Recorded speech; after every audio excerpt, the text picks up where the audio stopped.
yango moni que non actualité na stomi bangi en koto ba fingi biso et puis to seka la biso mutu ba finga ba seka bi oh ata ba fingi to lobat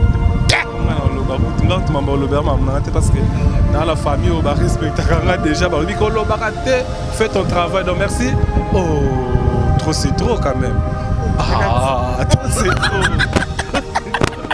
Trop c'est trop quand même. Non, pas jusque là quand même. On trouve ça normal. Hein? Bon retour à Juvenal qui parle là. Baloba, Bafinga, Nasarabu, 0. Oh, penaye boye, Moussalande Moutememinga, Baloba.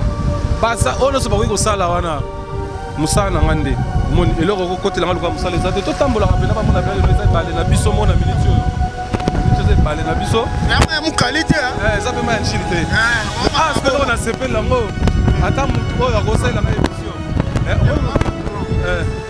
omoni landa tozoloko ta papier elenge ya Congo Glody Diasika la mignonne hey la mignonne et Tracy Mbelenga pro mazolela Tracy Mbelenga mazolela Tracy Mbelenga.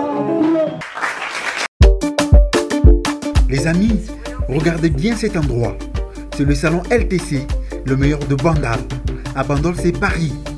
Il est situé sur l'avenue Kassavoubou, juste à l'entrée du bloc commercial. Oui les amis, au salon LTC, la main qui façonne les têtes des gens est une main experte. On s'y fait coiffer à tous les styles, l'afro comme l'européen. Et oui, ce coiffeur talentueux qui officie au salon LTC, c'est Fernando Mbaya, la garantie du traitement de vos cheveux. En plus, Fernando Mbaya est un expert en coiffure mixte. Chez lui, c'est le grand art, la coiffure haut de gamme. Au salon LTC, la coiffure est élevée au niveau supérieur. Aujourd'hui, le salon LTC reste la seule référence de la coiffure à Kinshasa. Et oui les gars, à l'unanimité, reconnaissons qu'il est le meilleur.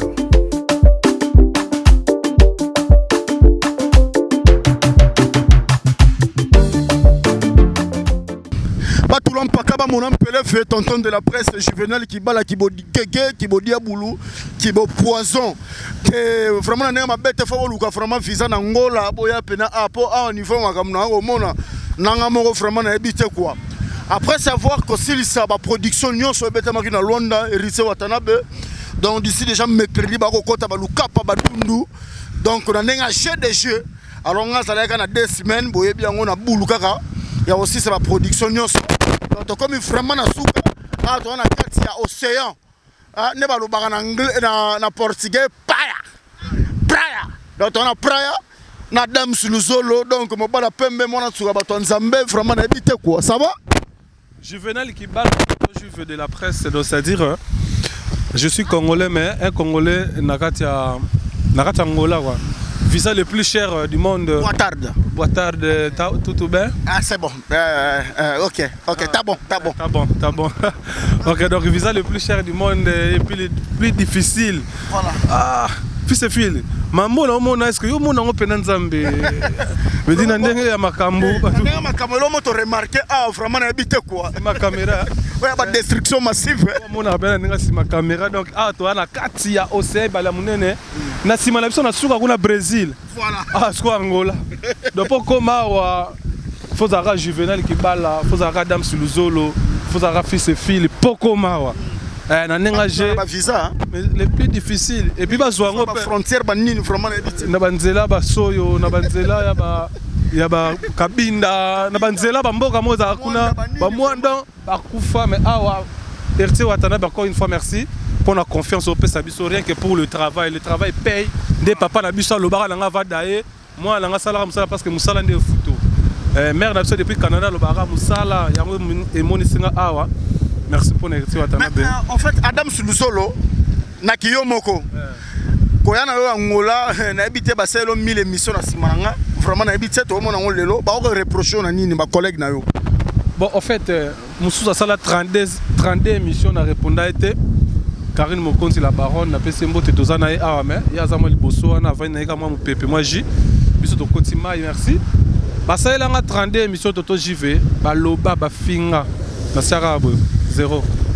Oyo pena yeboye musala nde mutememinga baloba basa ono so bakoki kosala wana musala na ngande omoni eloko kokotela nga luka musala eza te totambolaka mpena bamona mpe eza ebale na biso mona miniti oyo na miniti eza ebale na biso ya mokali te eza mpe ma ya njili te sikoyo na sepeli yango ata mutu oyo akosalela nga émission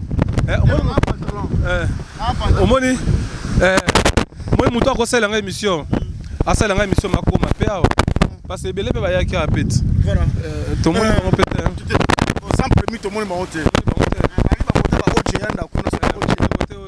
bazalaka mpelaki no soki mbila poti fo banda mbangu. C'est aussi la haine pour nous coïncider par rapport au voyage au bien se dire la haine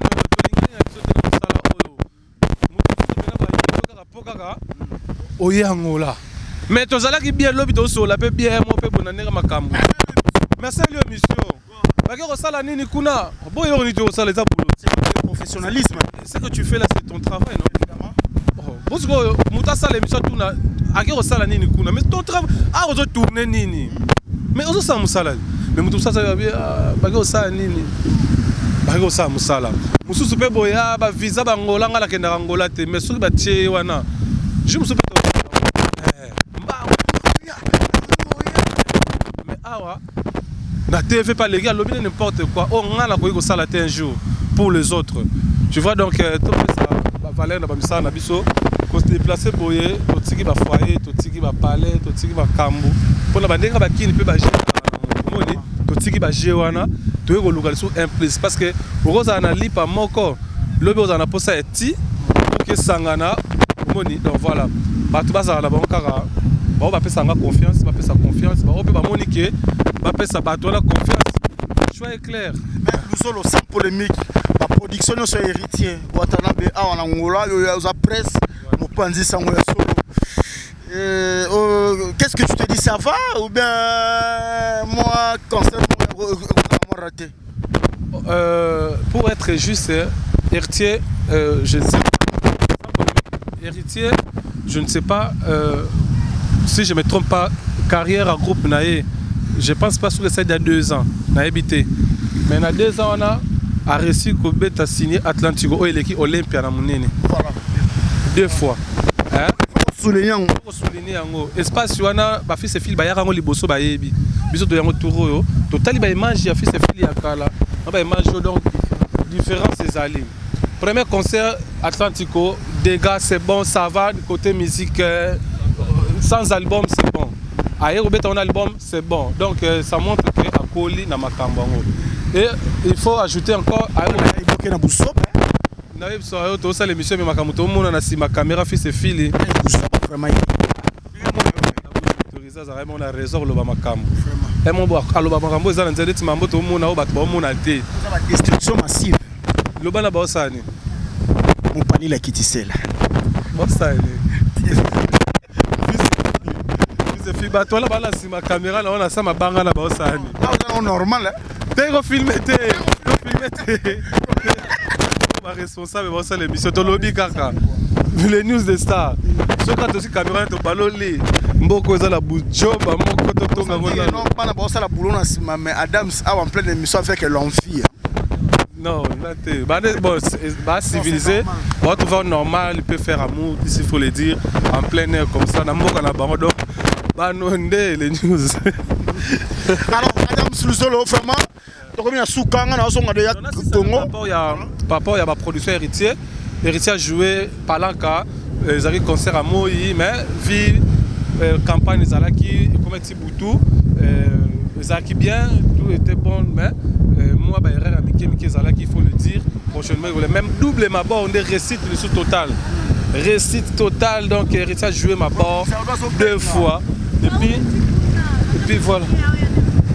Voilà, donc voilà. Héritier, félicitations dans ma production, et l'équipe bien à Atoza. Bano nde bojoba nde bazo sala nde bojoba bazande ko sala bojoba et pucha na pc de mbote. Bon retour à mon frère Juvenal déjà lobby aza déjà na mabele à contrôler ce terrain par rapport à absence des arrêts remarqué vraiment tu comprends que non Juvenal azate Adam azate Karina azate Ken azate terrain peneza qui vide En tout cas, derrière on monique no actualité ne stomi ba koto ba fingi biso. Et puis to sekala biso, mutu ba finga ba sekala bi oh. Mais ata ba fingi to lobat. On a loba kutunga tu mamba loba mamna parce que dans la famille on va respecter kanga déjà ba bi ko loba te fais ton travail donc merci. Oh, trop c'est trop quand même. Ah, trop c'est trop. Trop c'est trop quand même. Non, pas jusque là quand même. On trouve ça normal hein. Bon retour à Juvenel qui bat la salité. Comment beaucoup ça la tête peut-être les allaient que nous les étouffement parce que étouffé biso ce que to za qui te casse. Si vous venez to za qui te fait pas ça la pète. Message fort.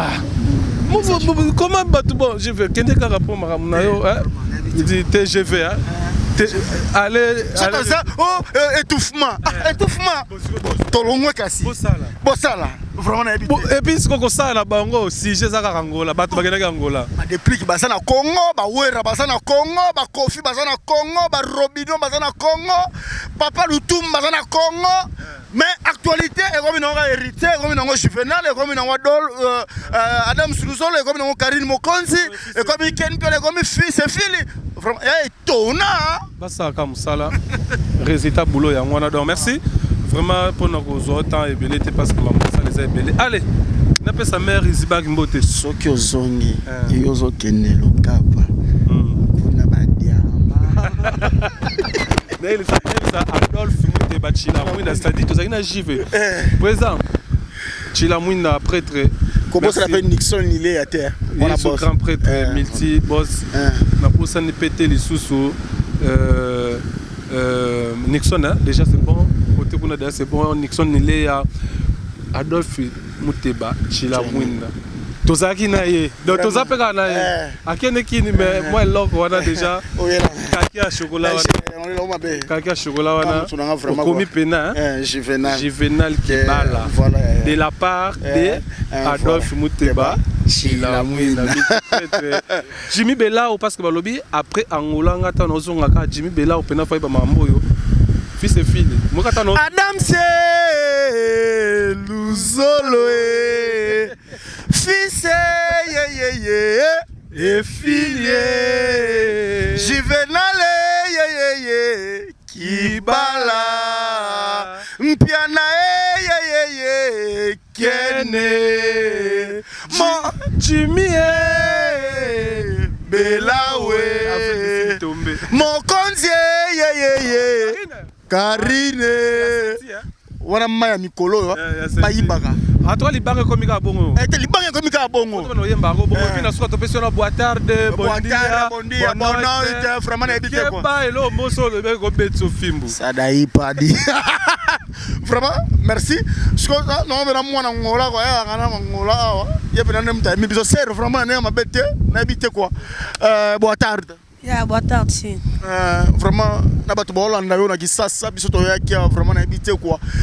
Production ya héritier orobani. Ouais, production héritier l'équipe Kano bato baya na bango Angola ba beta ba concert to salara to yebi. Mais ça loana. Mutatika la tondi sango azade. Mutatondi sango héritier Watanabe Boss Live. Papouche. Et on ça commentaire Billy les abomona ki botala ki. A petit concert 2 jours na Mabor.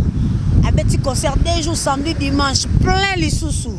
Et on se tous là à des provinces Lunda Nord. Akende Lukapa Nzazi akeba kota katikuna neka masoyeza la. Badundu na surtout ana. Na bi leader aga moko na 5e génération héritier Watanabe, ils ont pas commentaire. Donc yango wana kaka. Yanga lobangwana. Merci amigo. Yeah, merci. Na pesi mbote, na sœur na ngai bijou à la fois partie à Brésil. Maman na Patricia na Levi Toi, na pesi Nisha Ferrari motema sek Didi Bambote Belé, Laetitia Ngolo na Londres, ba gros bisous. Merci beaucoup. Merci beaucoup na bino tout comme vraiment na Souka Solange Sompa, maman na David d'ailleurs la mingi na lycée Sompa. Si Melenga Sandra vraiment quoi vraiment na habité quoi fils et fille yo ebi vraiment Sandra pena mère quoi maman Luzolo Vraiment, merci na Solange Sompa. Un grand merci aussi à Enik Josso Kakuji, Préfi Mate, pardon, la joie Pichuna, Amado, yala mingi na Bibi Wali, donc Florette le Wawa. Non, il compte à ce qu'on a maille vraiment habité quoi. Maman, la ta forme. Vraiment habité. Yeah. Ici Angola. Tellement notre yautala. Tellement notre telemitala moyo.